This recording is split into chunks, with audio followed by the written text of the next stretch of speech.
नमस्कार। पिछली बार एक कहानी शायद आपको याद होगी कि कोविड की आड़ में 3 कानून केंद्र सरकार ने पास करा लिए। आपदा को अवसर में कैसे बदला जाए, इसकी नज़ीर बनाते हुए। 3 कानूनों में से एक सबसे बड़ा कानून है कृषि सुधार कानून। दूसरा था श्रमिक सुधार के नाम पर श्रमिकों का कानून और तीसरा था नई शिक्षा नीति। और तीनों को अगर एकदम आसान भाषा में कहें तो तीनों के लिए कोशिश ये की गई थी कि निजी हाथों में खेती किसानी की फसलें और नस्लें, मजदूरों के ट्रेड यूनियन और शिक्षा, तीनों निजी हाथों में कैसे बेच दी जाए। तीनों के लिए आपदा को अवसर में तब्दील करते हुए मोदी सरकार ने 3 कानून पास कर दिए। किसान जागरूक थे, संगठित थे और पिछले दिनों 13 महीने का आंदोलन किया। कानून वापस हुए और अपनी एक मांग जो कि एमएसपी लागू करने की थी और उसको लागू कराने के वादे के साथ अपने तमाम समस्याओं के साथ फिर से दिल्ली की सड़कों की तरफ कूच कर गए। और फिर ये बताने निकल गए कि प्रधानमंत्री नरेंद्र मोदी जी, आपने कोई तपस्या असल में की ही नहीं, जिसकी कमी होने का दावा आपने पिछली बार कृषि कानूनों को वापस लेते हुए देश के नाम संबोधन में किया था। और जैसे ही किसान फिर से दिल्ली आने लगे, किसानों के दिल्ली आने के रास्तों पर बाड़ लगा दी गई। कांटे, बोल्डर, बुलडोजर, जिन जगहों पर रास्ते नहीं थे उन रास्तों पर कीलें लगा दी गईं, कांटे लगा दिए गए। अगल बगल से कोई गुंजाइश अगर थी कि किसान इस रास्ते जा सकते थे, उनमें पानी भर दिया गया। ड्रोन से अब उनके ऊपर आंसू गैस के गोले छोड़े जा रहे हैं, ड्रोन से। आपको याद है देश के प्रधानमंत्री ने कुछ दिन पहले कहा था कि हमने ड्रोन का आविष्कार किया है और अब ड्रोन के जरिए क्या करेंगे कि हम निगरानी भी रखेंगे, सामान भी पहुंचाएंगे। और ये नहीं बताया था देश के प्रधानमंत्री ने कि ड्रोन से आंसू गैस के गोले भी छोड़ेंगे। किसान संगठनों का एक बड़ा धड़ा जो पंजाब और हरियाणा की तरफ का है, खासकर पंजाब की, उन किसान संगठनों ने ऐलान किया कि हम 13 फरवरी को दिल्ली चलेंगे, क्योंकि एमएसपी लागू नहीं हुई, एमएसपी पर कानून नहीं बना, किसानों की मांग नहीं पूरी हो रही, उनके साथ धोखा हो रहा है। और आज 13 फरवरी है। दिल्ली की चारों तरफ की सीमाओं पर ऐसे आपातकाल लागू कर दिया गया है, गोया ये 2 राज्यों की सीमाएं नहीं, 2 अलग-अलग देशों की सीमाएं हों। पुलिस की भारी मात्रा में तैनाती, सेना के अर्धसैनिक बलों की तैनाती,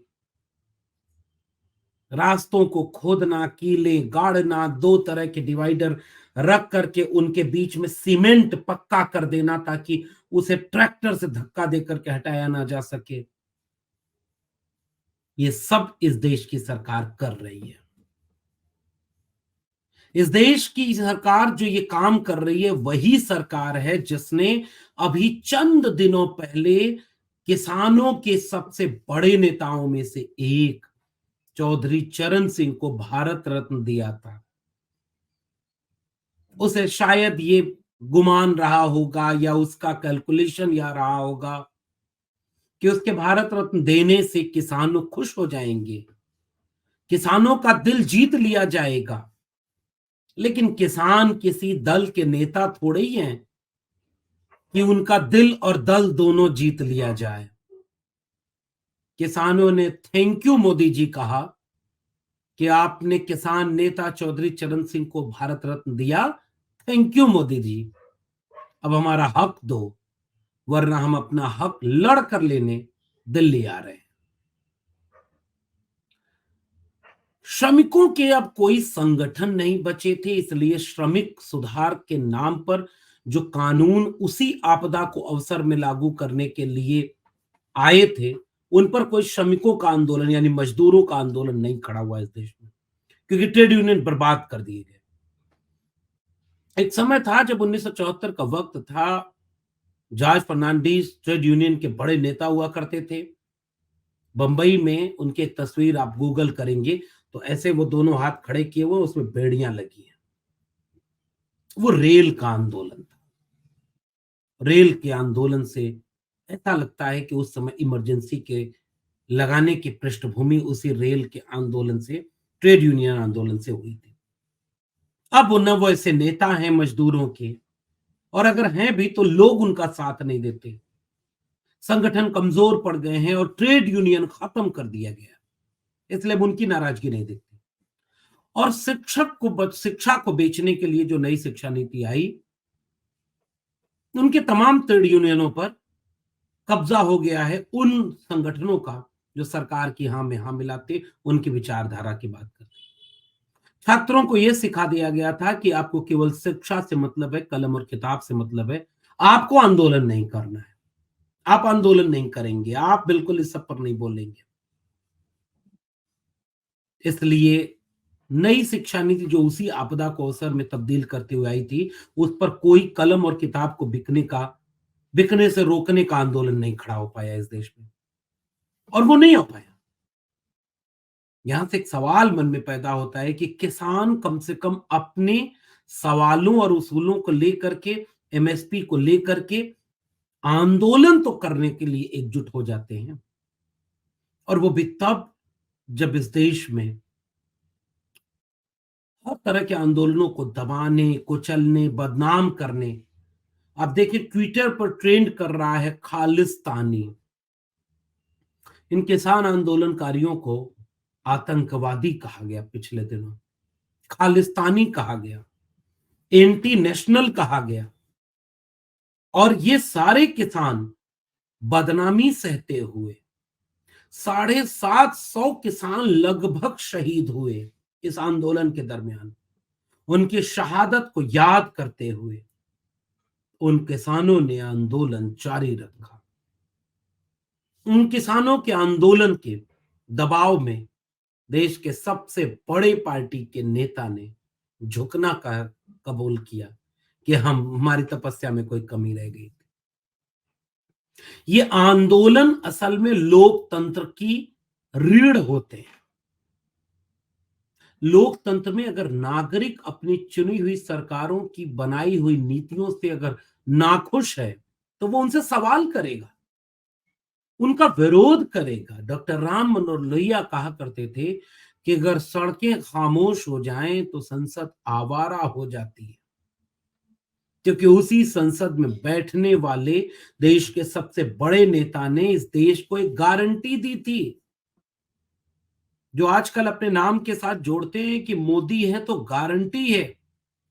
उन्होंने गारंटी दी थी कि 2022 तक किसानों की आय दोगुनी कर देंगे। 2022 तक किसानों की आय दुगनी हो जाएगी। 2024 आ गया, किसान कह रहे हैं हमारी तो लागत का मूल्य भी नहीं मिल रहा। एमएसपी लागू करने के लिए वो आंदोलन कर रहे कि एमएसपी पर कानून बनाया जाए, मंडियों को संरक्षित किया जाए, उन्हें निजी हाथों में बेचने के निवेश के रास्तों को इस तरह से न खोला जाए कि ये सरकारी मंडियां बचे ही ना, और प्राइवेट मंडियां अपने मनमाना तरीके से किसानों के लागत को भी निकालने में मददगार न साबित हो। बिजली के बिल तक का सवाल किसान आंदोलन के सवाल में जुड़ा हुआ है, और इस बिजली के बिल के साथ साथ एक सवाल यह भी है कि किसानों के ऊपर जो अन्याय और अत्याचार हुआ उस पर सुनवाई नहीं हुई। लखीमपुर खीरी में किसान आंदोलन से लौट रहे किसानों के ऊपर थार चढ़ाकर मार डालने वाले लोगों को क्या सजा मिली। आज ही शायद ये दिख रहा था कि सुप्रीम कोर्ट से राहत मिल रही है जिनके ऊपर आरोप है। किसान कह रहे हैं कि हमारे से जो जो वादा किया गया था, उस वादे का क्या हुआ साहब, आपकी गारंटी का क्या हुआ? आप स्वामीनाथन को भारत रत्न दे रहे हैं, जैसे आपने किसानों के अब आप सोचिए ना कि इस बार भारत रत्न 5 लोगों को मिल चुका है। जननायक कर्पूरी ठाकुर, लाल कृष्ण आडवाणी, उसके साथ-साथ चौधरी चरण सिंह, स्वामीनाथन, और स्वामीनाथन वैज्ञानिक कैटेगरी में, और पीवी नरसिम्हा राव। स्वामीनाथन को जब मैंने वैज्ञानिक कैटेगरी कहा तो शायद आप उत्तर प्रदेश से कुछ जोड़कर समझ पाए तो समझ जाइएगा, थोड़ा आप लोगों के लिए इशारे में कुछ बातें कह दी। स्वामीनाथन आयोग की एक रिपोर्ट थी जो यह कहती है कि किसानों को उनके लागत का 2.5 गुना अगर नहीं दिया जाएगा तो किसानी बर्बाद हो जाएगी। उस आयोग की रिपोर्ट लागू करने से बचने वाली सरकार, आज तक उस आयोग का रिपोर्ट लागू न करने वाली सरकार, उस आयोग की रिपोर्ट बनाने वाले को भारत रत्न देगी। किसान आंदोलन में जो यह नारा लगाया हो कि टाटा बिरला की जागीर नहीं, ये हिंदुस्तान हमारा है, वो चौधरी चरण सिंह भारत रत्न पाएंगे, लेकिन उनका उसूल और सिद्धांत और विचार वो सरकार नहीं मानेगी। और किसान आंदोलन करेंगे तो ड्रोन से उनके ऊपर आंसू गैस के गोले छोड़े जाएंगे। अभी कुछ जगह से खबरें आ रही हैं कि गोलियां भी चलाई जा रही हैं। आज तक के एक रिपोर्टर का ये वीडियो अभी चल रहा है ट्विटर पर, एक्स पर, सोशल मीडिया प्लेटफॉर्म पर। वो कह रहा है, लाइव में बोल रहा है कि मेरी आंख में गोली लग गई है, मुझे गोली लग गई है। पता नहीं वो वीडियो क्या है, कैसी है, आप खुद सर्च करिएगा। भयानक पुलिस लगाई गई है, धारा 144 लागू कर दी गई है, कीलें बिछा दी गई, बुलडोजर खड़े कर दिए गए, पूरा का पूरा सड़क एकदम पैक कर दी गई, पक्की सीमेंट उसमें डाल दी गई। स्वामीनाथन आयोग की रिपोर्ट लागू नहीं की गई, एमएसपी पर कानून नहीं बना, और किसान नेताओं की सरकार के प्रतिनिधियों से जो बात हो रही है वह बात भी पूरी नहीं हुई, बातचीत पूरी नहीं हुई। किसान नेता बातचीत छोड़कर चले आए कि नहीं, हम दिल्ली चलेंगे, आंदोलन करेंगे। 3-3 कैबिनेट मंत्रियों को केंद्र सरकार ने नियुक्त कर रखा है कि आप किसानों से बात करिए, और बातचीत बनी नहीं, किसान दिल्ली की तरफ चल निकले। मोदी जी थारी तोप कड़े, हम दिल्ली आड़े। अभी तो पंजाब की तरफ से ही किसान आए, दमन शुरू हो गया। गांव में पुलिस जा जा करके धमकी देती है कि अगर इस आंदोलन में किसी का ट्रैक्टर गया तो ट्रैक्टर जब्त कर लेंगे, तुम्हारे ऊपर मुकदमा कर देंगे, तुम्हें जेल में डाल देंगे। पुलिस का काम ये था। सोचिए, पुलिस गांव गांव जाकर आंदोलन को कुचलने के लिए इस तरह के काम कर रही थी। अब बात समझिएगा, पूरी पूरी की पूरी प्रक्रिया को समझिए कि जिस देश में एक ही समय में किसान आंदोलन के बड़े बड़े नेताओं को यह दिया जा रहा है कि आपको भारत रत्न मिलेगा, भारत रत्न देंगे, वहां पर पता चल रहा है कि वो जो अपने भारत रत्न की मांग करने वाले लोग हैं, वो कह रहे हैं कि नहीं भाई, हम हमारी मांग पूरी कर दो। जब ये दृश्य लोगों के बीच जाने लगा, किसान आंदोलन के ऊपर ड्रोन से हमला, पुलिस का एक आदमी, एक वीडियो आ रही है कि पुल पर एक ट्रैक्टर खड़ा है और सामने से एक वीडियो बनाई जा रही है और ये बात स्पष्ट नहीं हो रही है, पुलिस वाला पिस्टल से गोली चला रहा है, और वो गोली ट्रैक्टर के ऊपर चला रहा है या किसी आदमी के ऊपर, अभी मुझे पता नहीं।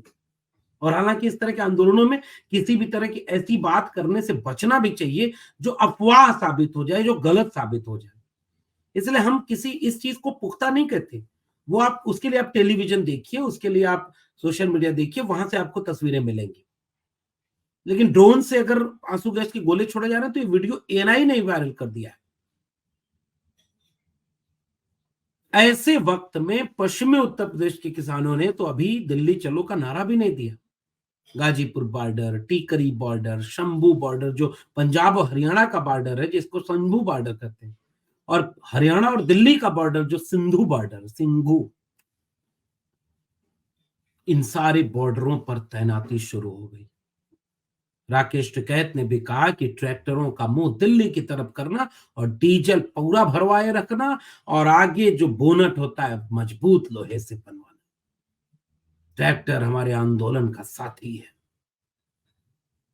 अगर किसानों को कुछ हुआ तो हम फिर दिल्ली की सरकार को समझ लेना चाहिए कि हम क्या कर सकते हैं। आप नागरिक हैं। आप कभी आपने सोचा कि पंजाब और हरियाणा के किसान ही इतनी मजबूती से आंदोलन क्यों कर पाते हैं? इसकी एक वजह तो ये है कि वहां एमएसपी, मंडी, सरकारी खरीद और इन सब का, और बड़ी जोत की किसानी, बाकी जगहों पर छोटी जोत की किसानी, बिखरे हुए किसान, छोटे किसान, बहुत जगह भूमिहीन किसान है। लेकिन कभी आपने सोचा एक बात, और वो बात बड़ी गंभीर है, मैं आपसे कहना चाहता हूं। पंजाब, हरियाणा और पश्चिमी उत्तर प्रदेश में किसानों के संगठन हैं। जिन जगहों पर किसानों के संगठन नहीं है, भले ही वहां जोत छोटी है, वहां खरीद मंडी पर सरकारी रेट से नहीं होती, ये सब वजह हो सकती हैं, लेकिन संगठन अगर होता तो शायद वो भी अपनी आवाज बुलंद कर पाते, बोल पाते, जो आज पंजाब और हरियाणा के लोग बोलते हैं।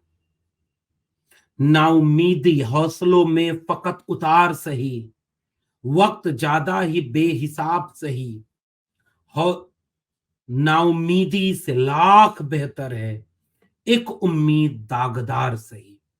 किसान एक उम्मीद की तरह इस वक्त पूरे देश में सामने आए, जब नेताओं के दिल जीत लिए जाते हैं।